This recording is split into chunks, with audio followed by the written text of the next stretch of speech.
Shalom, shalom, bien-aimés dans le Seigneur Jésus-Christ. L'Éternel Dieu est bon.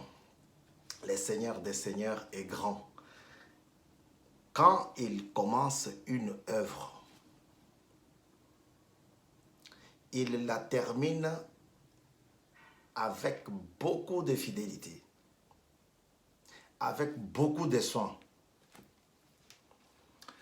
Vous êtes sur mon cours de télévision dans votre émission Le parfum de bonne odeur pour Jésus-Christ. Aujourd'hui, nous sommes à la 17e, je dis bien 17e leçon. La leçon d'aujourd'hui s'intitule « Dieu me transporte de la richesse humaine à la richesse intarissable ». L'Éternel Dieu me prend dans les mains des hommes et il me dépose dans ses mains à lui. Là-bas, je mangerai que du bio. Notre thème s'intitule « Manger bio, alors manger bien ». Manger bien, cependant, il faut que tu manges bio. Bavon Kassongo Badia, votre serviteur, je suis très heureux, comme le disait mon père spirituel.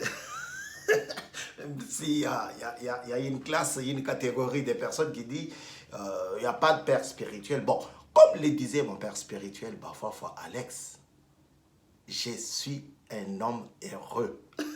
Heureux pourquoi?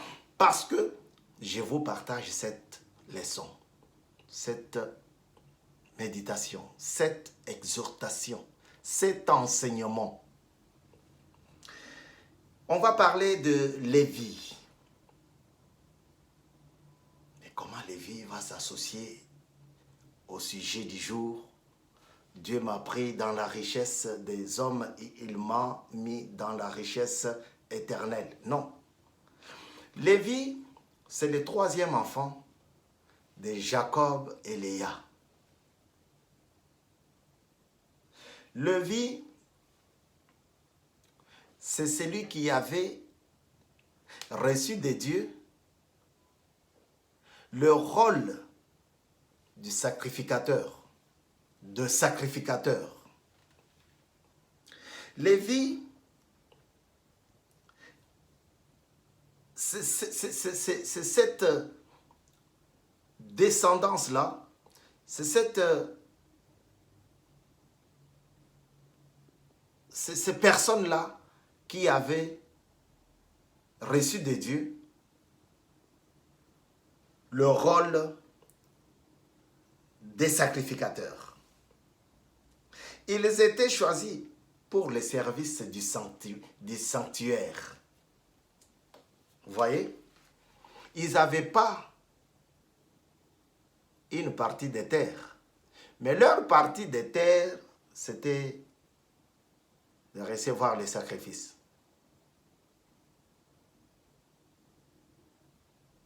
Un rôle normalement qui devrait revenir au premier enfant de Jacob.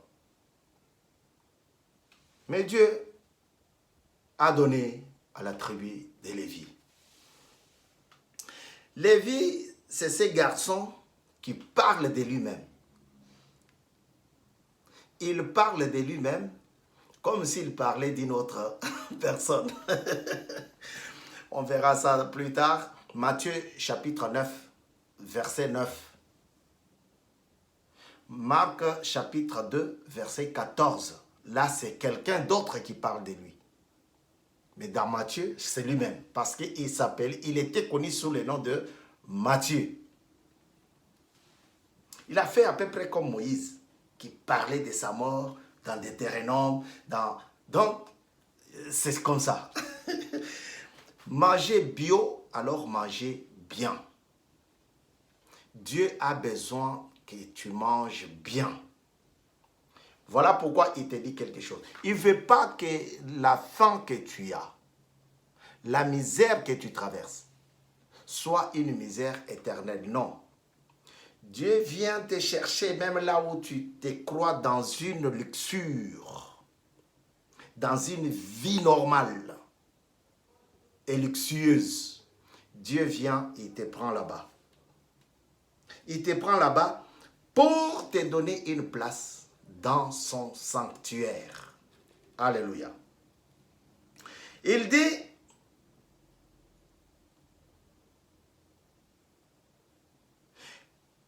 qu'il a été choisi alors qu'il était assis dans son bureau de travail. Vous savez, quand il y a des travails là, peut-être tu as déjà fait cette observation, il y a des bureaux où tu travailles mais tu n'as rien. Mais il y a d'autres bureaux, quand tu commences à travailler là-bas, à la maison, la casserole bouillit très bien. C'est ma façon de te dire que tu manges bien. Tu es bien payé. Oui, c'est pour cela beaucoup convoitent le poste ministériel. Je salue le gouvernement des guerriers qui vient de sortir en République démocratique du Congo, notre pays. Ils sont là pour combattre, lutter contre l'illettrisme, lutter contre la faim, lutter contre beaucoup de choses. Parce que le pays était par terre. Mais Dieu dit ici, parce que ceci nous concerne plus que ce que nous voulons rentrer, nous voulons saisir. Lévi est le troisième fils de Jacob et Léa. Mais plus tard,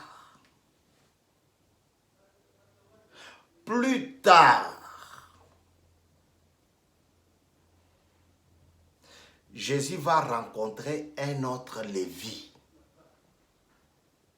connu sous le nom de Matthieu. Et il fait le quatrième évangéliste. Les 4 évangélistes là, il y a un Lévi dedans. Il s'appelait Matthieu. Suivons ce qu'il dit. D'abord, je voudrais vous lire notre texte de base pour que vous ne l'oubliez pas. Je vais vous lire le texte de base. Le texte de base est dans Amos, chapitre 8, verset 11. Quand Dieu fait une chose, il a toujours une solution à côté. Il a toujours une clé pour ouvrir les vannes qui sont fermées. Alors, écoutez. Amos, chapitre 8, verset 11. Dieu dit, je lis au nom du Seigneur Jésus. Les jours viennent, déclare le Seigneur, l'Éternel, où j'enverrai la famine dans le pays, non pas la faim du pain et la soif de l'eau, mais la faim et la soif d'entendre les paroles de l'Éternel. Les jours viennent. Ce ne sont pas des jours où vous prendrez les transports facilement, non. Ce ne seront pas les jours où vous prendrez à manger, comme on l'avait vu dans notre 16e enseignement, venez manger sans payer. Non. Ça ne sera pas comme ça, non. Ça sera les jours où vous sentirez la faim, la famine, comme pas possible. Vous aurez la soif, comme pas possible. Tu viens de boire maintenant de l'eau, mais 2 secondes après, tu as encore soif. Imaginez-vous un truc comme ça. Hein? Les jours viennent, déclare le Seigneur, l'Éternel, où j'enverrai la famine dans le pays. Non pas la faim du pain et la soif de l'eau, mais la faim et la soif d'entendre les paroles de l'Éternel. Quel beau message. Ça ne sera pas la famine de la faim, mais ça sera la famine de la faim de la parole de Dieu. Ça ne sera pas la soif, comme je viens de l'expliquer tout à l'heure, que tu bois de l'eau, 2 secondes, 2 minutes après, tu as encore soif. Non, ça sera la soif d'entendre les paroles de l'Éternel. Dieu me transporte de la richesse humaine jusque dans la richesse intarissable. Dieu me prend dans les mains des hommes riches pour me donner une place dans sa maison. Jacob et sa famille, ils avaient gagné la vie, ils avaient tout. Parce que même à l'étranger où ils ont été, c'était toujours la bonne vie. Mais quelques années plus tard, Christ va encore rencontrer l'un de la famille qui s'appelait Matthieu. Il le voyait, il le vit, parce que c'est simple, il le vit et il l'appela. Lisons. Papa Kassongo, il nous fait toujours des discours. On ne voit pas ce qu'il dit avec son français de Belge là. Non, écoutez. Écoutez ici. Marc chapitre 2, verset 14. Je vais lire 13 et 14. Réaction face à Jésus. Jésus sortit de nouveau du côté du lac. Toute la foule venait à lui et il l'enseignait. En passant, il vit Lévi, fils d'Alphée, assis au bureau des taxes. La richesse humaine, les taxes, contravention. Pour vous qui êtes en Europe, contravention. Tu ne payes pas, ça s'alourdit. Il lui dit, j'en ai une ici. Il lui dit, suis-moi. Lévi se leva et le suivit. Il lui dit, suis-moi. Lévi se leva et le suivit. Et suivit Jésus. C'était à l'époque où Jésus composait son équipe. Parce qu'il avait beaucoup de nourriture. Il avait une nourriture consistante qu'il pouvait manger pendant 3 ans et demi. Et il choisissait ses disciples, parmi lesquels il croise les yeux à ces garçons.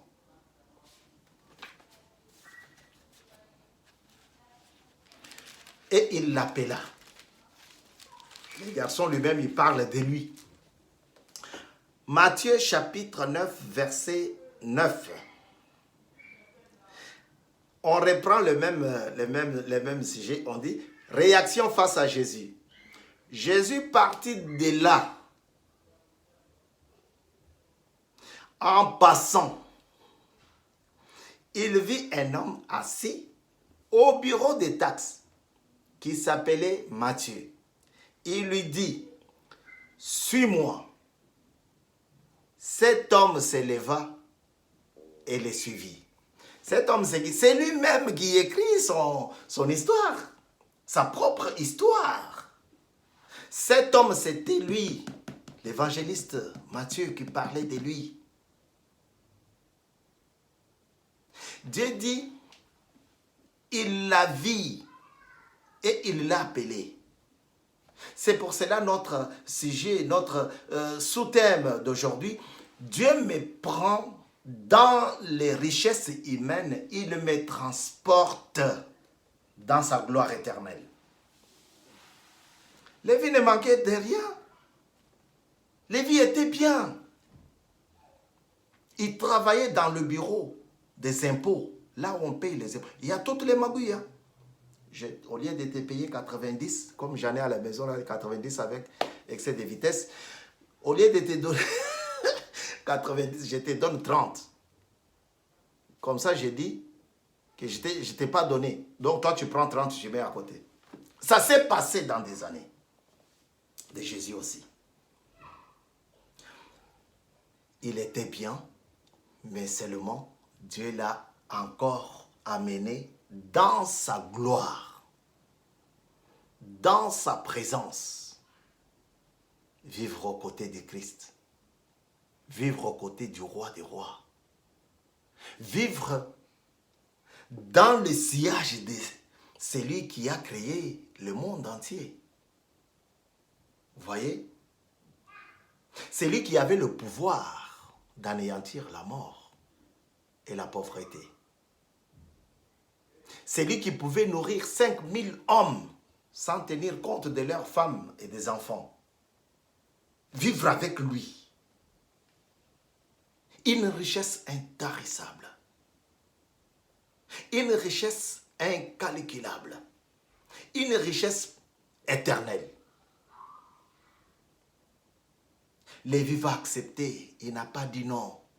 Je vais aller voir ma mère. Il n'a pas dit non, je vais aller consulter ma femme, mon épouse, ma chérie. Non.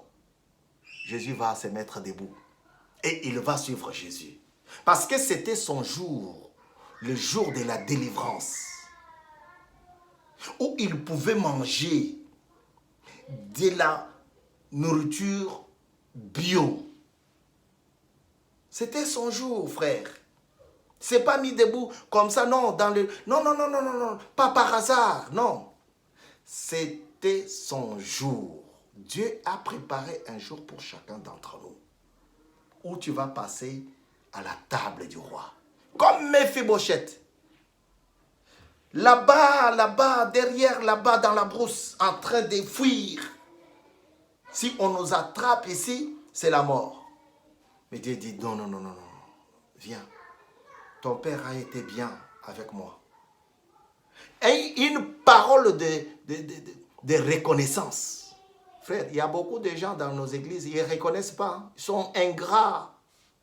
Il y a beaucoup de gens, des ingrats.